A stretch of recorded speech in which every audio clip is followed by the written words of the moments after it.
All record అటెంప్ట్‌లో ఇవాళ day 43.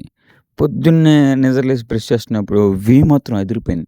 ఏమన్నానంటే ఒక దెబ్బ కొండమీద నడుచుకొని అనిపించింది. కానీ కాలేజీ టైం అవుతుందని చెప్పి టిఫిన్ చేసి బయలుదేరిపోయాను. సో, ఇవాళ సాటర్డే కాబట్టి మనకి సివిల్. ప్రశాంతంగా కాలేజ్‌కెళ్ళాం. జుట్టు మాత్రం గన్నా గడ్డం చాలా తొందరగా పెరుగుతుంది. సో, మనం అర్జెంట్ కటింగ్ చేపించుకోవాలి.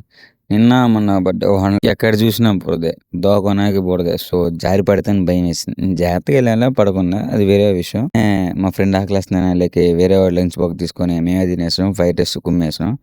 ఇంగా ఎవరు రాలేదని చెప్పి ఇవాళ డే కాబట్టి అందరిని ల్యాబ్‌కి తీసుకెళ్లారు. ఆడ కూడా గేమ్స్ ఆడడానికి కూర్చున్నాం.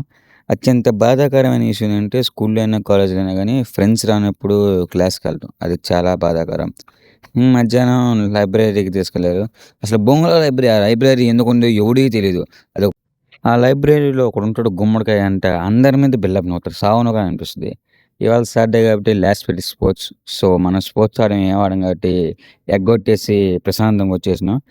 వచ్చేటప్పుడు ఎట్టో మన డైలీ రొటీన్ కింద క్రీమ్ బన్ తినేసినాం. దీన్ని మానేయాలి. చాలా ఎక్కువ తింటున్నాం. ఇంక రాగానే మధ్యాహ్నం తినాల్సింది ఈవినింగ్ తినేసి ప్రశాంతంగా ఇవాళ కూడా మనం 12 స్టెప్స్ కంప్లీట్ చేసాం. Thanks for watching. ఇంకా వీడియో అంతే. నేను మింగేస్తా. రేపటి వీడియోలో కలుసుకుందాం.